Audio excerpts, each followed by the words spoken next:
എല്ലാം സദഖയാണ്. സുബ്ഹാനല്ലാഹ് സദഖയാണ്, അൽഹംദുലില്ലാഹ് സദഖയാണ്.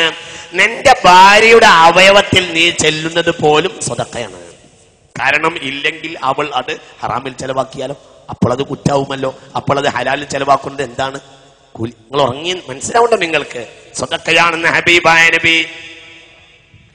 അപ്പോൾ ഒരാൾ ഹബീബായ നബിയോട് ചോദിച്ചു, ഭാര്യമാരോട് വികാരം തീർത്താൽ അതിൽ കൂലി കിട്ടുമോ നബിയേ? ഇമാം മുസ്ലിം തന്റെ സ്വഹീഹിൽ രേഖപ്പെടുത്തിയിട്ടുണ്ട്, ഭാര്യയോട് ഒരാൾ തന്റെ ശാരീരിക ആവശ്യം നിർവഹിക്കാൻ വേണ്ടി ഭാര്യയെ സമീപിച്ചു, ആവശ്യം നിർവഹിച്ചാൽ അള്ളാഹിന്റെ അടുത്ത് കൂലി കിട്ടുമോ? ഫഖാല. അപ്പോൾ റസൂലുള്ളാഹി ചോദിച്ചു, ലൗ വളഅഹാ ഫീ ഹറാമിൻ അകാന അലൈഹി ഫീഹാ വിസ്റാ. അതവൻ ഹറാമിൽ ചെലവാക്കിയാൽ അപ്പോൾ കുറ്റം കിട്ടൂലേ? അത് കിട്ടും. എന്നാ പിന്നെ ഹലാലിൽ ചെലവാക്കിയാൽ എന്ത് കിട്ടണം? കൂലി കിട്ടണം. സ്വലാത്തുല്ലാഹ് വളരെ ചിന്തിക്കണം. നമ്മളെ ഭാര്യ, അവരെ ഹലാല്, അവര് വേറൊരാളെ പറ്റി ആഗ്രഹിക്കാൻ പാടില്ല. നമ്മളെ ഉത്തരവാദിത്ത. നോക്കൂ, ഇനി വലിയ രസകരമായ 1-2 സംഭവം പറഞ്ഞുതരാം. ആയിഷ റളിയല്ലാഹു അൻഹാ ഖാലത് ഇന്ന സൗജത ഉസ്മാൻ ഇബ്നു മലൂൻ. ഉസ്മാൻ ഇബ്നു മലൂൻ എന്ന ഒരു സൂഫിയായ മനുഷ്യനുണ്ടായിരുന്നു. എപ്പോഴും നിസ്കരിക്കുന്നു. നിങ്ങൾ ഉറങ്ങുന്നുണ്ടാ? എപ്പോഴും നിസ്കരിക്കുന്നു. നോമ്പ് പകല് മുഴുവനും നോമ്പ്, രാത്രി ഫുള്ള് നിസ്കാരം. അങ്ങനത്തെ ഒരു ആളുണ്ടായിരുന്നു. സ്വഹാബിയ, നല്ല മഹാനായ സ്വഹാബിയ. പഴയ കാലത്തെ അദ്ദേഹത്തിന്റെ ഭാര്യ എപ്പോഴും മൈലാഞ്ചി അണിഞ്ഞിരുന്നു, സുഗന്ധം പൂശിയിരുന്നു. ഒരിക്കൽ ഈ സ്ത്രീ, ഈ ഉസ്മാൻ റളിയല്ലാഹു അൻഹുവിന്റെ ഉസ്മാൻ ഇബ്നു മലൂന്റെ ഭാര്യ ആയിഷ ബീവിയുടെ വീട്ടിൽ വന്നു. തറക്കത്ത് ദാലിക, സുഗന്ധമില്ല, മൈലാഞ്ചിയില്ല, ഒന്നുമില്ല. അപ്പോൾ അലയ്യ ബിദൂനി ത്വയ്യിബിൻ, ഒരു സുഗന്ധമില്ല, വല ഖിലാബിൻ, മൈലാഞ്ചി അണിഞ്ഞിട്ടില്ല. അങ്ങനെ എന്റെ വീട്ടിൽ കയറി വന്നു. ആര് പറയാ? ആയിഷ ബീവി പറയാ. ഫതഅജ്ജബ്തു, ഞാൻ അത്ഭുതപ്പെട്ടു. നല്ല നവോഢയായി അണിഞ്ഞൊരുങ്ങിയിരുന്ന പെണ്ണായിരുന്നല്ലോ ആര് ഇവര്, എന്തിപ്പോ ഇവർക്ക് പറ്റിയത്? അപ്പോൾ ഞാൻ ചോദിച്ചു, മാ ഹമലക അലാ ദാലിക്, ഇപ്പോഴെന്താ നിങ്ങൾക്ക് ഒന്നുമില്ലാത്ത നിങ്ങൾ ഇങ്ങനെയൊക്കെ ഒരു കോലത്തിൽ എന്ന് ചോദിച്ചു.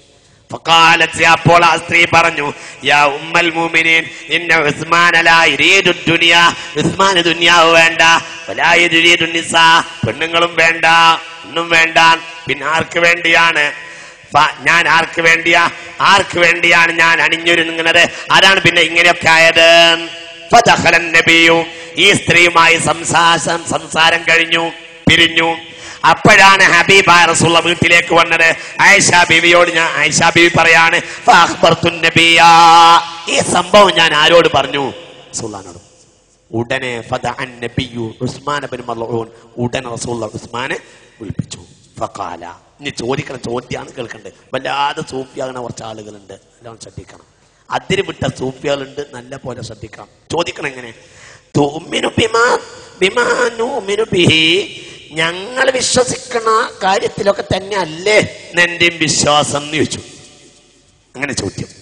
നിനക്കായിട്ട് വേറൊരു അള്ളയും വേറൊരു ഇസ്ലാമോ ഇറങ്ങിയിട്ടുണ്ടോ എന്ന് ചോദിച്ചു. യാ റസൂലല്ലാഹ്, തുഅ്മിനു ബിമാ തുഅ്മിൻ, നിങ്ങൾ വിശ്വസിക്കുന്ന ഞാൻ വിശ്വസിക്കണം.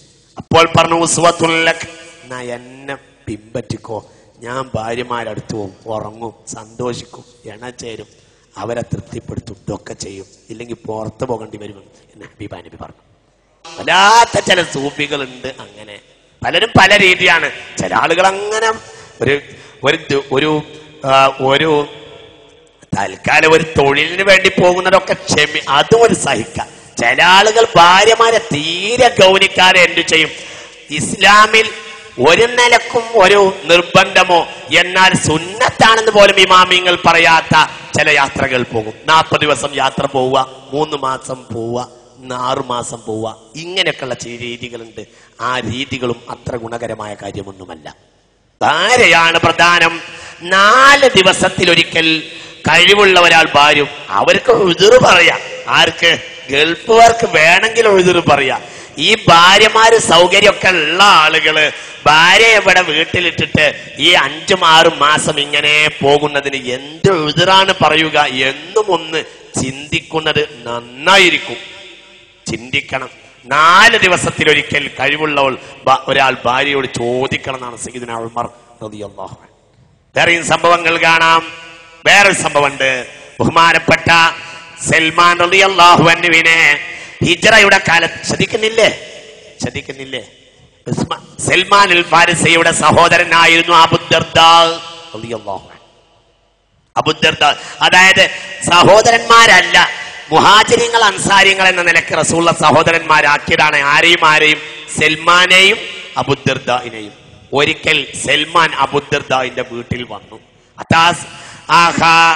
സൽമാൻ യസൂറുഹു, സൽമാൻ ബഹുമാനപ്പെട്ട അബൂദർദാഇന്റെ വീട്ടിൽ വന്നു. അപ്പോൾ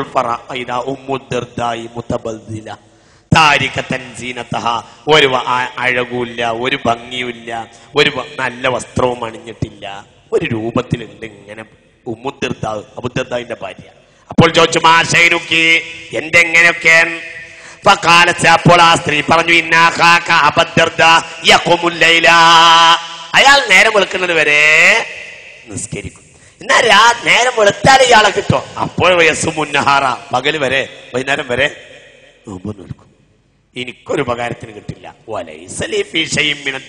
ഇനിയിപ്പോ ഞാൻ ദുന്യാവിൽ ഒരുങ്ങിയിട്ടൊന്നും ആർക്ക് വേണ്ടിയാണ് എന്ന് ഉമ്മുദ്ദർദാവ് പറഞ്ഞു. ആരോട്? സൽമാനോട്. അപ്പോൾ സൽമാൻ പറഞ്ഞു, ഞാൻ ഇന്ന് പോകുന്നില്ല, ഇതിനെ തീരുമാനം ഉണ്ടാക്കിയിട്ടേ ഇന്ന് പോകുന്നു. അവിടെ ഇരുന്നു വീട്ടിൽ. സ്വഹീഹുൽ ബുഖാരി ഹദീസ, സ്വഹീഹുൽ ബുഖാരി. കുറച്ച് കഴിഞ്ഞാൽ അബൂദർദാ കയറി വന്നു. കുറെ ഭക്ഷണം ഉണ്ടാക്കി, വേഗം ഭക്ഷണമൊക്കെ ഉണ്ടാക്കാന്ന് പറഞ്ഞു. ഭക്ഷണമൊക്കെ ഉണ്ടാക്കി നേരെ അബൂദർദായിന് പകല ഭക്ഷണം വെച്ചു കൊടുത്തു. സൽമാൻ അബൂദർദാ ഭക്ഷണം വെച്ചു കൊടുത്തു സൽമാന്. ഇത്വാം കഴിക്കുന്നു പറഞ്ഞു സൽമാനോട്. സൽമാൻ പറഞ്ഞു, ഇത്വാം നിങ്ങളും കഴിക്കും. എനിക്കിന്ന് നോമ്പാന്ന്. അപ്പോൾ പറഞ്ഞു, അള്ളാനെ കൊണ്ട് ഞാൻ സത്യം ചെയ്യാണ്, മര്യാദക്ക് നോമ്പുറിക്കുന്ന, മര്യാദക്ക് നോമ്പുറിക്കുക.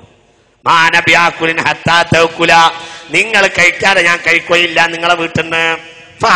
അങ്ങനെ നോമ്പ് മുറിച്ചു, കൂടെ ഇരുന്ന് ഭക്ഷണം കഴിച്ചു. അപ്പോൾ സൽമാൻ പറഞ്ഞു, ഇന്ന് ഞാൻ പോകുന്നില്ല, ഇന്ന് ഇവിടെ തന്നെ കൂടാണ്. അങ്ങനെ വിരുന്നുകാരനായി. പകലാണ് ഈ സംഭവം. എന്നിട്ട് രാത്രിയും വിരുന്നുകാരനായി. ആരടുത്ത്? അബൂദർദാഇന്റെ വീട്ടിൽ.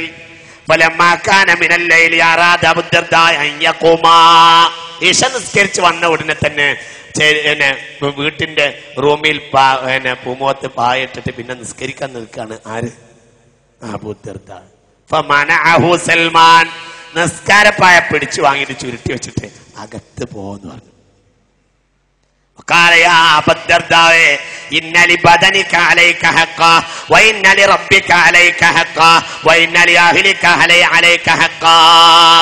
നിന്റെ നഫ്സിനോട് കടമയുണ്ട്, റബ്ബിനോട് കടമയുള്ളതുപോലെ ഭാര്യയോട് കടമയുണ്ട്.